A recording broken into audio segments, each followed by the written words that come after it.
Bonjour, nous sommes le samedi 17 janvier 2015, il est près de 10 heures du matin, et je voudrais parler à nouveau des questions juridiques. Ces questions juridiques m'intéressent parce que, comme j'ai dit l'autre jour, mes recherches sur les cycles concernent, en fin de compte, quelque part, le juridique, et que le juridique pouvait certainement être lié aux questions sémantiques, sinon philosophiques. Je vais parler aujourd'hui de la question de l'habitation. Ou plus exactement, la question de l'interdit. Vous savez que dans la Bible, par exemple, il y a des interdits concernant certaines activités. Malheureusement, les termes utilisés en hébreu se prêtent à plusieurs interprétations. Et on ne sait pas exactement qu'est-ce qui est désigné comme interdiction. Par exemple, la notion d'astrologie est-elle référée par tel et tel terme hébraïque? Alors, il est aisé, il est tentant, disons, de dire oui, telle activité qui est actuellement constatée est concernée par telle expression ou tel terme dans la Bible, en Deutéronome par exemple. Cette façon de vouloir relier un mot qui est visé, qui est un mot qui est utilisé, en disant ce mot qui est utilisé dans le cadre d'une interdiction, dans le domaine par exemple juridique, par exemple dans un bail, il y a des choses qui sont interdites, qui sont supposées être interdites. Eh bien, ce qui est interdit ici dans ce bail, dans ce contrat, c'est cela qui se passe. C'est cela qui est constatable. Quand on prend le problème de l'habitation, parce que j'avais engagé cette discussion autour de l'habitation, plutôt que de la divination, mais le problème est le même. Et le problème de la traduction, c'est aussi un problème de l'interprétation. Par exemple, un bailleur va dire à un locataire « Votre bail n'est pas un bail d'habitation, donc vous n'avez pas le droit de faire la cuisine. » Alors là, on est en face d'un sophisme. Car faire la cuisine est certainement un élément de l'habitation, mais faire la cuisine est aussi un élément de l'occupation d'un local, quel qu'il soit. Tout dépend de ce qu'on entend par faire la cuisine. Si vous avez un four à micro-ondes dans un coin d'un local, est-ce que ça s'appelle faire la cuisine?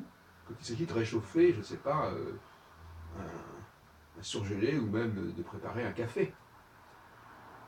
Effectivement, cet élément est commun à l'habitation proprement dite et à l'occupation tout simplement d'un lieu par des personnes, surtout s'il y a des activités dans ce lieu qui sont prévues, des conférences, des réunions. Mais en aucune façon, la présence de cet élément relatif à l'habitation, caractérisant l'habitation, suffira à prouver que le local commercial en question est voué à l'habitation. Voyez-vous ce genre de sophisme que j'ai signalé plusieurs fois. Je l'ai dit sur d'autres plans. J'ai dit par exemple, ce n'est pas parce qu'on désigne par le même mot différentes activités que ces différentes activités sont semblables et analogues. Donc, l'habitation, qu'est-ce que c'est en soi, l'habitation à proprement parler? Cela implique, selon moi, un agencement des lieux qui correspond réellement à une habitation. C'est-à-dire une chambre à coucher, une salle de bain, une cuisine, un appartement au sens strict du terme, comme on entend le plus souvent. En revanche, qu'il y ait un évier dans un local qu'il y ait un micro-ondes dans un local, qu'il y ait même un espace de repos dans un local comme on en trouve dans beaucoup d'entreprises, ça n'est pas constitutif en soi de ce qu'on pourrait appeler l'habitation. Donc, on peut ainsi engager de mauvais procès pour de mauvaises raisons sous prétexte que tel élément est présent dans une situation, en laissant croire que puisque cet élément-là est présent, ça suffit à constituer le fait en question. Alors par des rapprochements, par des spéculations, par des raisonnements spécieux, on peut arriver à laisser croire ceci ou cela.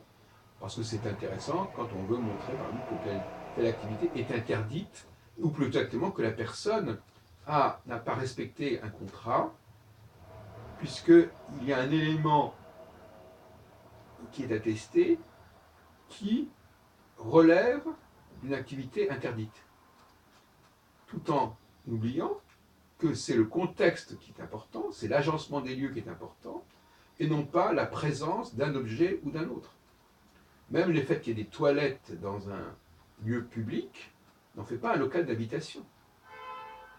Donc le local d'habitation, c'est un ensemble de facteurs. Ce n'est pas un élément isolé et séparé.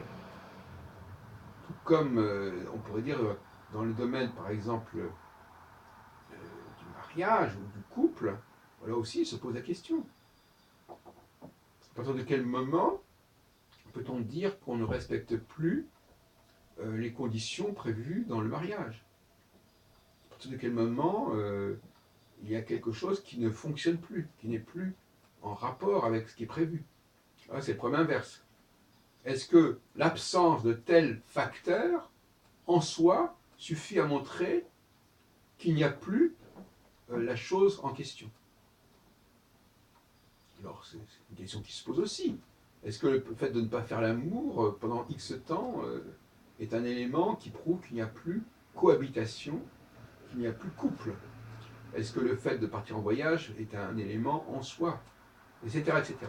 Donc on peut constamment spéculer, soit pour prouver que telle chose n'est plus là, qui devrait être, ou que telle chose est là, qui ne devrait pas y être. Et on peut comme ça raisonner indéfiniment. Et les juges sont amenés à évidemment trancher et à dénoncer, ou à apprécier en tout cas, de tels genres de raisonnements qui visent à mettre l'autre en porte-à-faux, en défaut. Et vous voyez bien que c'est extrêmement intéressant, ce genre de problématique. De la même façon, par exemple, que on va vous dire, par exemple, moi, par exemple, si je suis astrologue, et que quelqu'un vient me voir en tant que client, est-ce que parce que je ne ferai pas telle chose, ce ne sera plus de l'astrologie? Par exemple, est-ce qu'on peut faire de l'astrologie sans dresser le thème natal, ou sans demander la date de naissance? Certains clients diront non, c'est un élément essentiel et incontournable de l'astrologie. Et moi, si on me demande une expertise à ce sujet, je dirais absolument pas. Il peut y avoir un traitement astrologique qui ne passe pas par la date de naissance, par le thème de naissance. Et là encore aussi, il peut y avoir un débat juridique. La personne ira se plaindre qu'on lui a fait payer une consultation astrologique, alors que tel aspect de la consultation astrologique qu'elle considère comme déterminant ne figure pas. Et donc elle va imposer son regard sur l'astrologie, son attente par rapport à l'astrologie, les objets, les éléments constitutifs d'une consultation astrologique, et elle conclura qu'elle n'a pas reçu l'astrologie, alors qu'on lui a fait des prévisions, alors qu'on a étudié des périodes de sa vie, qu'on a daté des choses, qu'on a défini dans quel climat psychologique telle période se déroulait, et que cela suffit à dire qu'on est en activité astrologique. Maintenant, d'autres diront, ben non, justement, ça ne suffit pas. Alors, est-ce que ça suffit? Est-ce que ça ne suffit pas? Il faut donc rappeler que sous le mot astrologie, on a casé énormément d'activités diverses, qui vont de l'astropsychologie pure et simple, pure et dure, à une cyclologie, à des prévisions parfois divinatoires, et que il y a astrologie à partir du moment où la personne se sert de certaines configurations astrales, du moment qu'elle se sert au moins d'une configuration astrale précise, il y a astrologie. Il n'y a pas d'obligation à utiliser tous les facteurs astronomiques existants, toutes les notions qui ont été agglutinées et agglomérées au mot astrologie, au signifiant astrologie. Ce n'est pas une obligation. Tout comme l'autre jour, je disais, toujours dans ma présente conférence sur le droit, je disais que le fait, dans un local commercial, de ne pas exercer à un moment X, à un instant T, toutes les activités prévues au bail est une évidence absolue.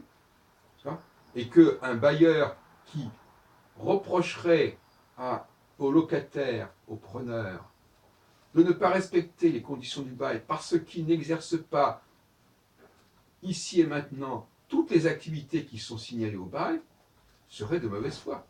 Il suffit en réalité qu'une de ces activités, quelle qu'elle soit, prévue au bail, soit respectée et soit activée pour que, sur ce point-là, le bail ne soit pas en situation résolutoire.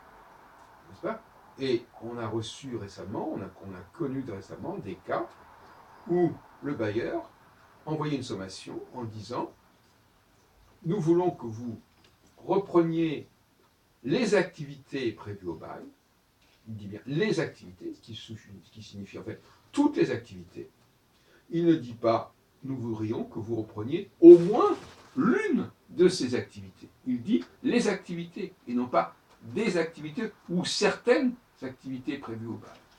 Donc là, on peut considérer que la demande est excessive, est abusive, et on a également des questions intéressantes à débattre. Vous voyez que nous avons là une approche du droit, une méthode d'approche du droit, qui présente un certain intérêt philosophique, parce que finalement, on est toujours dans une espèce d'amalgame, à savoir autour du signifiant, ce que j'appelle le signifiant étoile.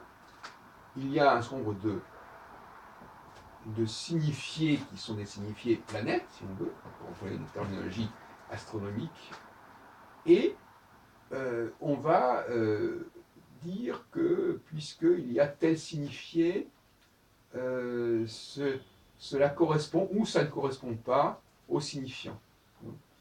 Voilà, je voulais en rester là.